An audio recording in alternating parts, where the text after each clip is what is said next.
Oh là là là là, mes amis, quelle bonne soirée de football. Le Real a fait match nul à Las Palmas. Oui, vous avez bien entendu, une équipe que le Real a toujours battue depuis plus de 50 ans. Eh bien, cette fois-ci, le Real a failli se faire sortir par Las Palmas. Le Real a failli se faire battre, oui, vous avez bien entendu,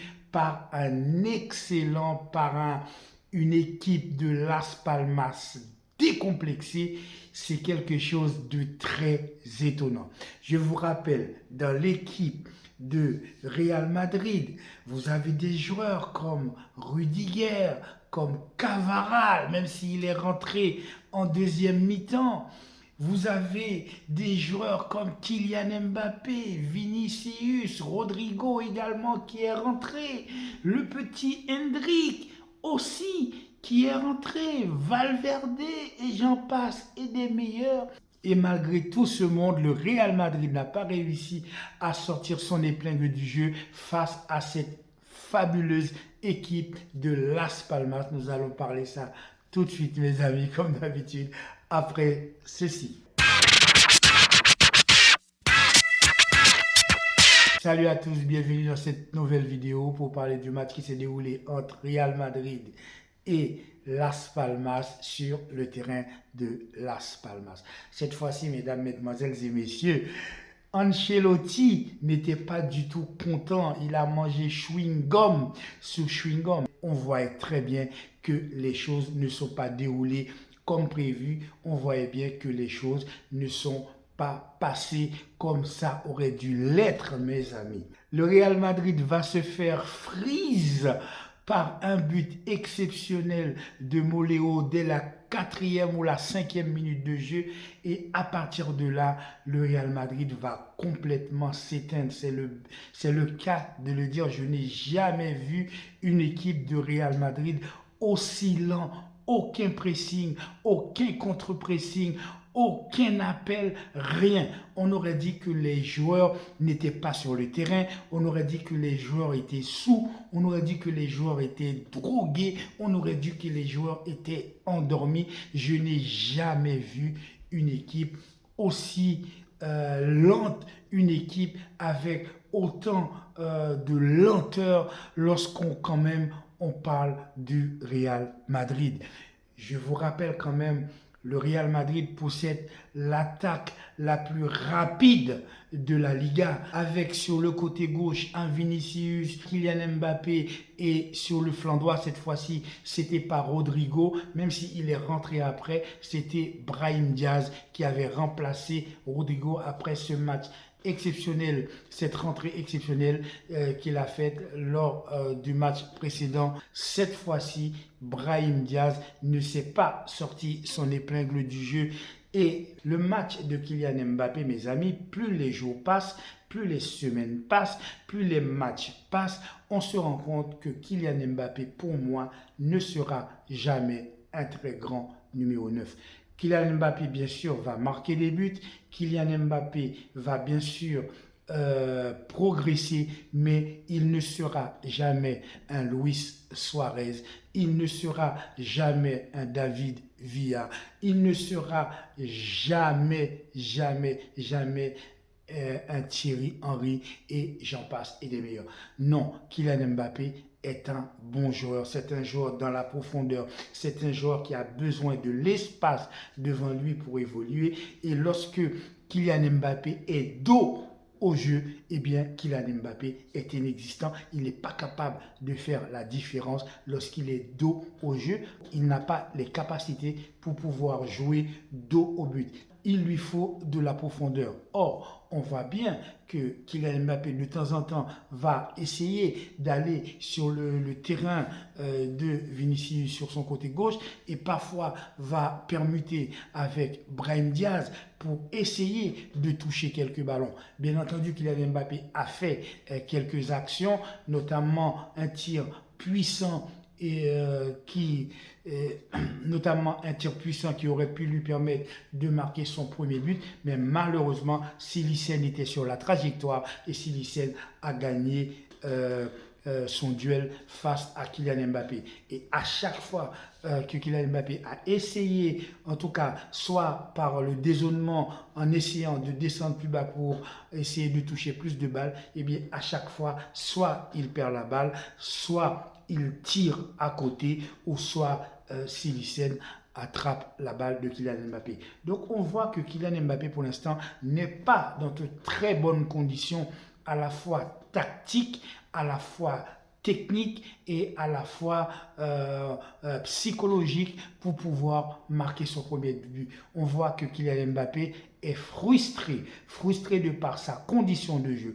Malheureusement, il ne peut pas demander à Ancelotti de le mettre à gauche parce que la place sur le flanc gauche est réservé à Vinicius quand on sait que Vinicius est un potentiel peut-être ballon d'or de cette année. Donc Vinicius non plus n'est pas disposé à laisser sa place à Kylian Mbappé sur la gauche. Vinicius peut permuter de temps en temps avec Kylian Mbappé, mais Vinicius ne va pas laisser sa place à Kylian Mbappé. Le Real Madrid a un problème que je qualifierais un problème de riches, un problème de gens aisés. Voici une équipe où on peut essentiellement composer deux équipes pour la Liga avec la seule équipe de Real Madrid. Et d'autant plus de ça, des joueurs qui sont capables d'enchaîner match sur match. Ils ont quasiment deux bons joueurs à chaque poste. Je vous rappelle quand même, lorsque vous avez une équipe comme le Real Madrid, avec un entraîneur du calibre de Ancelotti, avec devant, sur le côté gauche, Vinicius, au milieu de terrain, tu as Kylian Mbappé, mais tu as aussi sur le côté droit, Rodrigo, tu peux le remplacer par Brahim Diaz. Au milieu de terrain, tu as Chouameni, tu peux le remplacer par Camavinga, tu peux aussi mettre pas Kroos, mais tu peux aussi mettre Modric, tu peux aussi mettre Arda Güler, etc. Et tous ces joueurs sont des joueurs d'excellente qualité. Et c'est là qu'on se rend compte, mes amis, on se rend compte qu'il ne suffit pas d'avoir une grande équipe, il ne suffit pas d'avoir des joueurs d'excellente qualité, il ne suffit pas d'avoir des joueurs de stars pour gagner un championnat. Pour gagner le championnat, il faut d'excellents joueurs, mais il faut aussi quelque chose qui s'appelle la volonté. Il faut aussi quelque chose qui s'appelle la grinta. Il faut aussi quelque chose qui s'appelle l'envie. Et moi, le match que j'ai vu que le Real Madrid n'avait pas faim. Le Real Madrid n'avait pas envie. Le Real Madrid n'avait pas la grinta, mes amis. Et pourquoi? Pourquoi le Real Madrid n'avait pas tout ça? Tout simplement parce que Las Palmas a monopolisé le jeu. Las Palmas s'est permis, mesdames, mesdemoiselles et messieurs, de tourner en bourrique les joueurs du Real Madrid, à faire des passes triangulaires, des petites passes. À un certain moment, je me suis dit, ce n'est pas possible. J'ai l'impression que le Real Madrid est devenu une équipe de poussins à se faire balader à droite, à gauche, devant, en arrière, derrière, vers l'avant, etc. On s'est rendu compte tout simplement, c'est que le Real Madrid a tout simplement arrêté de jouer. Le Real Madrid ne fait pas de pressing. Le Real Madrid ne va pas sur le porteur de ballon. On voit que Kylian Mbappé, le pressing, ce n'est pas son fort. Ce n'est pas ce qu'il aime faire. Il fait semblant de presser, il fait semblant d'aller sur le porteur de ballon, mais il n'y va pas vraiment. Il n'y a pas de pressing. Donc, les joueurs de Las Palmas avaient toute la latitude, toute la possibilité, on va dire tout leur temps de faire des remontées de balles extraordinaires. Quel match, mes amis, de Molero, ce but fabuleux qu'il va marquer en première mi-temps. Quel match de Sandro, cet ancien joueur de FC Barcelone formé au FC Barcelone. Il a fait un match XXL, un match extraordinaire. À partir de là, on comprend bien qu'il ne suffit pas d'avoir des joueurs à chaque poste pour pouvoir gagner des matchs.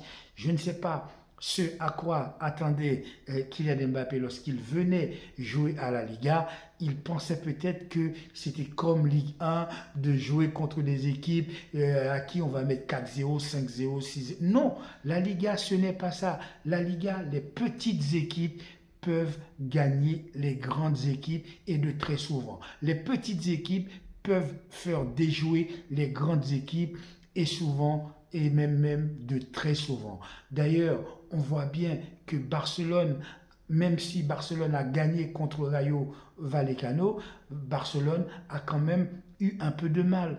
On voit bien que le Real Madrid a eu du mal contre Mallorca. On voit que le Real Madrid a eu du mal contre Valladolid, etc.